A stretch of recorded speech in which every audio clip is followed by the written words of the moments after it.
Stop assuming Thanksgiving is harmless. Recognize the cost of ignoring the mind game simmering under every smile. If you walk in unprepared, you walk in vulnerable. And vulnerable people always pay the price in silence. You think Thanksgiving is about gratitude? It isn't. It's about control disguised as gratitude, guilt dressed as warmth, favors wrapped in obligation, and family ties laced with unspoken power structures that nobody admits exist. But you feel them. Every year you feel them.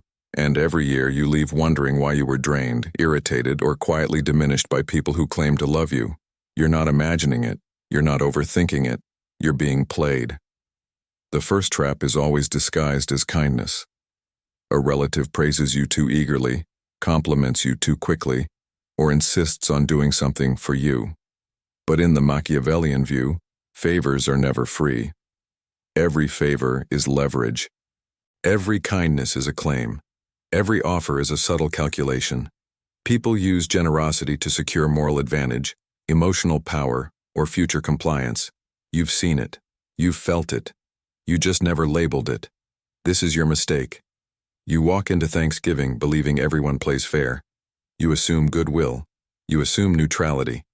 You assume nostalgia shields you from manipulation. But nostalgia blinds you. Thanksgiving is a stage where people reenact old roles designed to keep you in your place. You must stop carrying your childhood mask into an adult battlefield. Now you need the law, the ruthless law, the one nobody teaches you. People use guilt, favors, and gratitude as tools to control you because they're socially acceptable weapons. They look harmless. They sound polite. They appear loving, but that makes them more dangerous. You can't defend yourself from what you refuse to acknowledge. You need to see guilt as a leash. You need to see favors as shackles. You need to see gratitude as currency others try to spend against you. People say, you should be grateful, not to remind you of blessings but to position themselves above you. Gratitude is often a hierarchy test. If they can make you feel indebted, they control your emotional posture. Understand the mechanism. Guilt works because you were trained from childhood to respect family authority. You learn to prove yourself.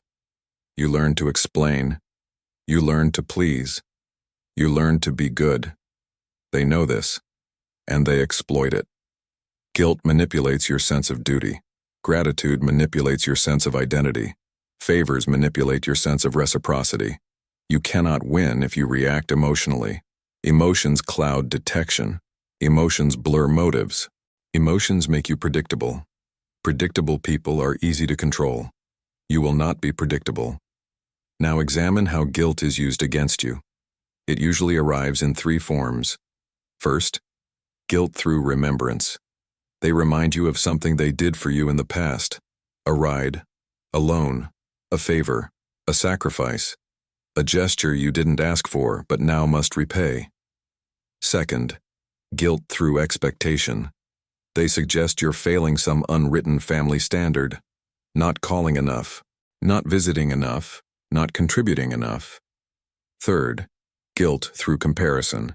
They highlight what another sibling or cousin does better than you. Each form is a psychological trap designed to pull you back into the role they prefer you in. They don't attack you directly. They push you into defending yourself. And the moment you defend yourself, you're no longer in control. Stop defending. Start observing. Let silence become your shield. Guilt only works when you accept its premise. But you don't have to accept anything. You don't owe anyone your emotional compliance. The second threat is favors. People weaponize favors subtly. I saved you a seat. I made this dish for you. I carried this just for you. I thought you'd need this. Every gesture seems warm, but warmth becomes a trap when it carries unspoken obligation. Favors create power imbalance. Power imbalance creates expectation. Expectation creates pressure. Pressure creates compliance. You have to break the cycle. Thank them politely. Return to neutrality. No emotional debt. No performative gratitude. No exaggerated appreciation. True power is calm acknowledgement. True weakness is emotional repayment. The third threat is gratitude itself. Not your gratitude, their demand for your gratitude. When someone insists you show appreciation, they aren't giving you anything. They're reminding you that they hold something over you. People use forced gratitude to reduce your status. They highlight their role and minimize yours. They reinforce their importance and shrink your autonomy.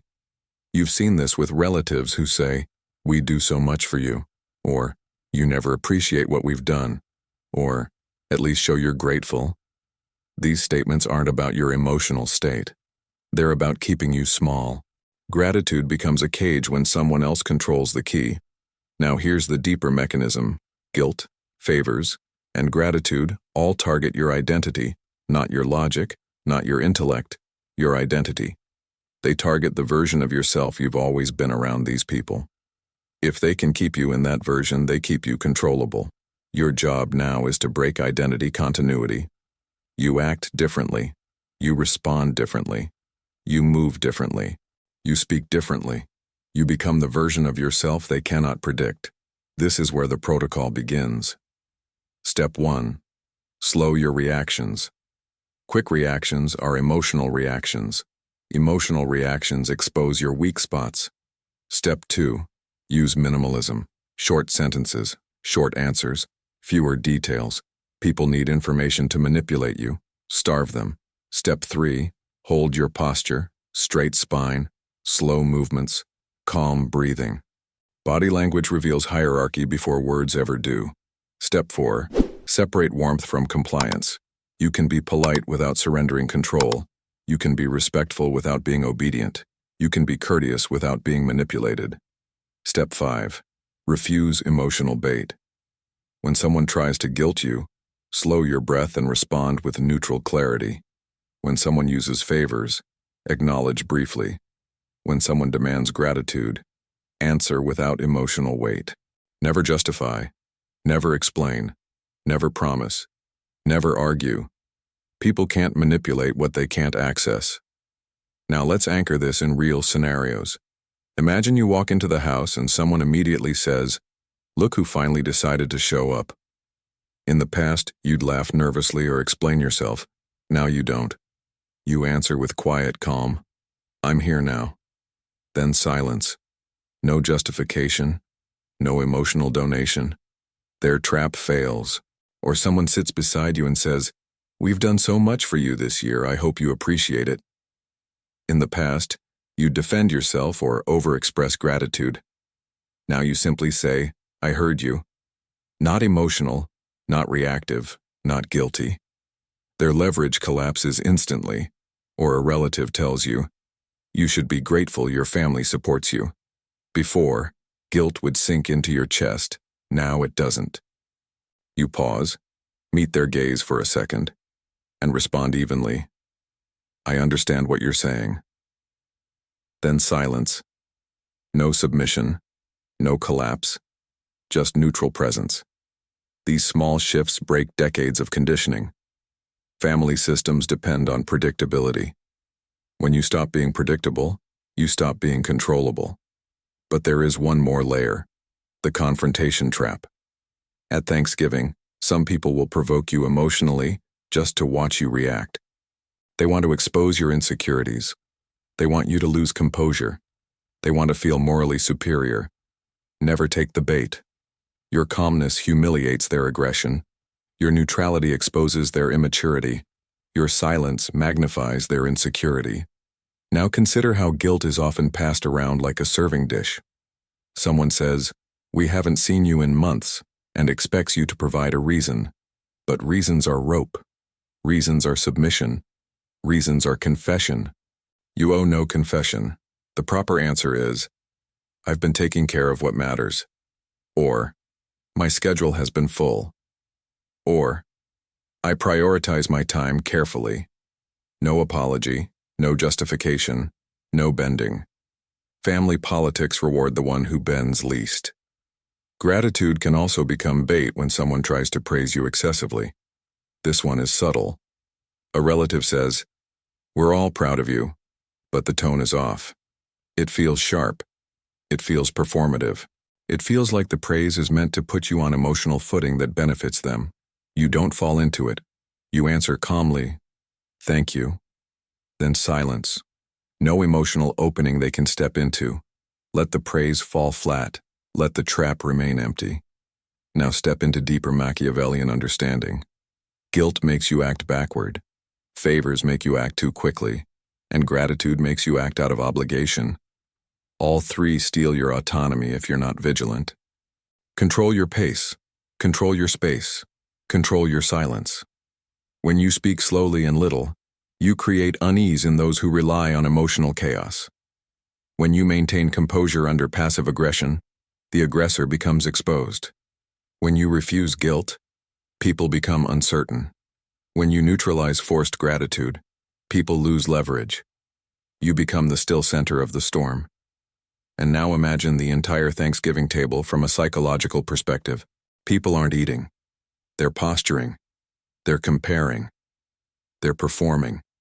They're signaling. They're testing boundaries. They're reinforcing power dynamics that existed before you had a voice. This year, you have a voice. But your voice is not loud. Your voice is controlled. You speak when necessary. You observe constantly. You react slowly. You retreat emotionally. You stand firmly. People begin to hesitate before speaking to you. People soften their tone. People adjust their words. People avoid testing you. People sense the boundary they cannot cross. Your calmness becomes your armor. Your silence becomes your advantage. Your stillness becomes your authority. The Thanksgiving mind games don't disappear. You simply become untouchable. And when you leave, you do it without emotional residue. No guilt, no confusion, no frustration, no internal collapse. You leave with internal clarity. You leave with psychological victory. You leave as the one who cannot be manipulated by guilt, favors, or forced gratitude. If you want the kind of power only a select group of strong men ever cultivate, leave your mark and subscribe. Because only the few choose this path of strategic awareness, and you've proven you're one of them. You survived the first wave of Thanksgiving mind games, but the second wave is always stronger. It begins after the initial warmth fades and the true intentions surface under the weight of familiarity. People start testing boundaries again, not aggressively, but subtly, methodically, the way they've always done. This is where most men collapse, because they believe the danger has passed. It hasn't. The real psychological battle begins when everyone feels comfortable enough to expose their covert strategies. You need to see the family dynamic as a shifting chessboard. Every person at that table plays a role. Every role carries motive. Every motive seeks influence. Your job is not to fight them. Your job is to see them. The second law of Thanksgiving mind games is simple. People manipulate most when they feel safest, and they feel safest around tradition. That's why guilt surfaces here more than any other time of year. That's why favors feel heavier. That's why gratitude turns into obligation. Everyone believes they have a special right to access your emotions simply because you share blood. Blood is not a contract. Tradition is not permission. Family is not immunity. You will not fold under emotional inheritance. Now let's dissect the next threat, the guilt loop. This is the cycle where someone expresses disappointment. You respond emotionally, they sense emotional control, and they tighten the loop the next year. It's not always deliberate. Sometimes it's instinctual. People get addicted to the small rush of power that comes from steering your reactions. You break the loop with stillness. You break the loop with neutrality. You break the loop with disciplined silence. Guilt cannot bind the mind that refuses emotional interpretation. When someone says, "You never show up anymore," they expect you to shrink. They expect you to justify your absence, explain your priorities, or overcorrect with exaggerated warmth. You don't. You answer with calm presence, "I'm here now." You do not discuss the past. You do not apologize. You do not accept implied failure. You stand firm in the moment. Guilt evaporates when the recipient refuses to bend. Now analyze how favors escalate during the second half of Thanksgiving. People bring you food you didn't ask for. They insist you take leftovers. They offer help you don't need. They frame gestures as if they are sacrifices. But these gestures carry invisible chains. They create emotional debt you didn't consent to. In Machiavellian logic, the one who accepts too many favors becomes subordinate without realizing it. This is why you acknowledge gestures calmly but not emotionally. You say, "Thank you" with even tone, no extra warmth, no performative gratitude. You return the balance to zero. You prevent hidden hierarchy from forming. A favor that fails to create obligation becomes powerless. Now consider the dark side of gratitude. Real gratitude is pure. Forced gratitude is manipulation. When someone pressures you to express appreciation, it's because they want emotional leverage. They want recognition, validation, or moral superiority. They want you to prove your loyalty. But loyalty extracted through pressure is not loyalty. It's submission. You will not submit. The key is to differentiate genuine warmth from strategic warmth. You feel it in tone, pacing, eye contact. If gratitude is being used as a test, you respond with controlled neutrality. If gratitude is authentic, you answer with sincerity, but sincerity without surrender. This balance is subtle, but it distinguishes power from coldness. Now observe the room. People move differently now. The air shifts. Conversations deepen. The political undercurrents intensify. And someone begins probing your emotional armor again. The probing may come disguised as a simple question. "So, what are your plans next year?" But the tone is wrong. The intention is wrong. The timing is wrong. This isn't curiosity. This is surveillance. They gather information to compare, judge, evaluate, or weaponize. Family members often treat your life as a story they feel entitled to interpret. Some want proof you're progressing. Others want proof you're failing. Few want truth. Most want leverage. Never give leverage freely. You answer with minimalism. "I have clear priorities I'm working on." No detail, no vulnerability, no roadmap. Mystery protects you. Ambiguity shields you. Silence elevates you. When you reveal little, others reveal more. Now the mechanism becomes clear. Guilt seeks to pull you backward. Favors seek to pull you sideways. And gratitude seeks to pull you downward. Each tries to reduce your autonomy in different directions. But when you remain calm, silent, and self-contained, none can move you. Your identity becomes immovable. Let's go deeper into the second wave of mind games, the generosity trap. This occurs when someone gives you something you didn't ask for, a gift, a dish, a compliment, and then monitors your reaction closely. They look at your face. They measure your tone. They analyze your gratitude. If your response doesn't meet their expectation, they punish you with subtle disappointment. They're not giving to be kind. They're giving to gain moral leverage. They want your reaction, not your appreciation. Your reaction becomes their currency. You break the trap by giving exactly the amount of reaction you choose, not the amount they demand. You accept the gesture. You acknowledge it politely, but you don't dance for them. Their disappointment means nothing. You remain the one holding emotional ground. Now enter the next threat, comparative gratitude. This happens when someone praises another family member in front of you. At least your cousin always remembers to call. Your sister always helps when we ask. Your brother appreciates our efforts. This isn't praise. This is positioning. This is hierarchy maintenance. They're signaling who they prefer, who they respect, who they consider compliant. And they're testing whether you crave their approval enough to modify your behavior. You do not. Comparisons only work when you accept the premise that you are competing for family approval. But approval is a currency you no longer value. You answer calmly, "I'm glad they're supportive. Nothing more, nothing less." This response removes you from their hierarchy, and when you step out of someone's hierarchy, they lose the ability to rank you. Hierarchy requires participants. You refuse to participate. Now examine the most manipulative tactic of all, gratitude reminders.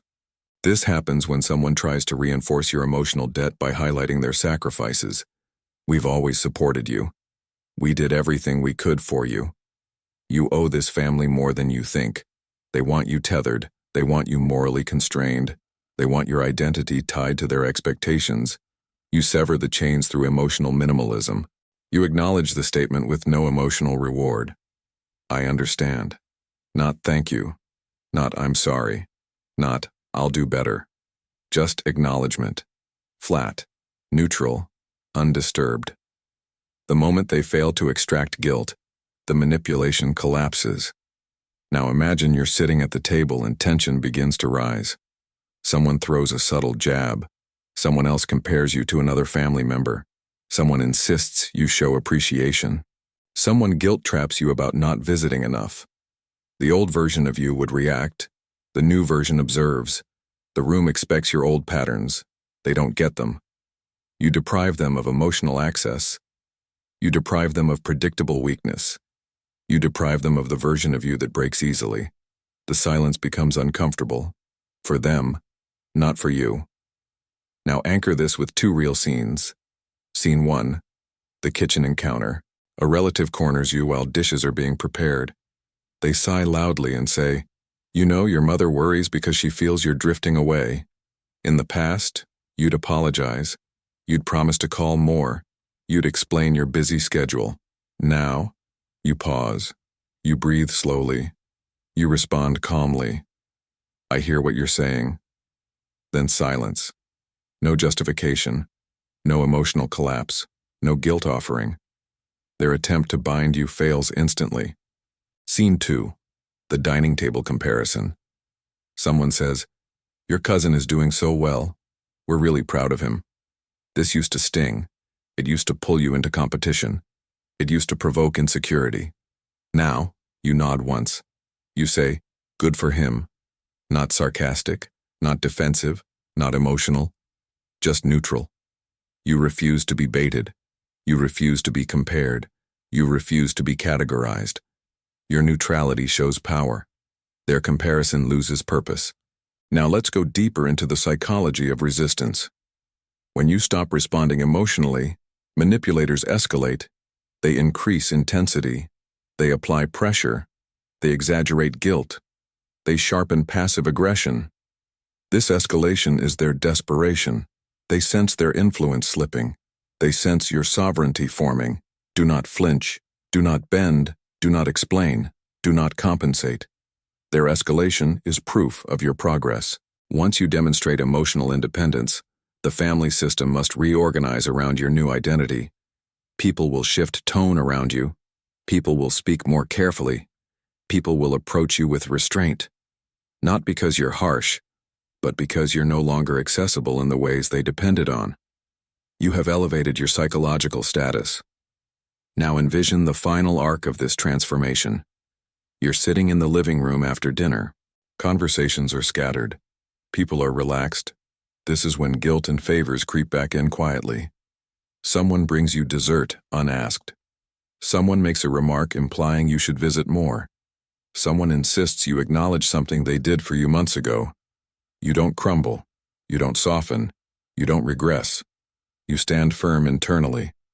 You remain unshaken externally. Thanksgiving becomes a political gathering, and you become the one person no one can emotionally corner. They sense the boundary. They respect the boundary. They adapt to the boundary. And when you leave, you walk out slower, calmer, more controlled than ever. The old version of you walked out drained. The new version of you walks out crowned. If this gave you the psychological clarity only a select group of strong men ever reach, leave your mark and subscribe. Because this kind of power is not for everyone, only for the few built to carry it.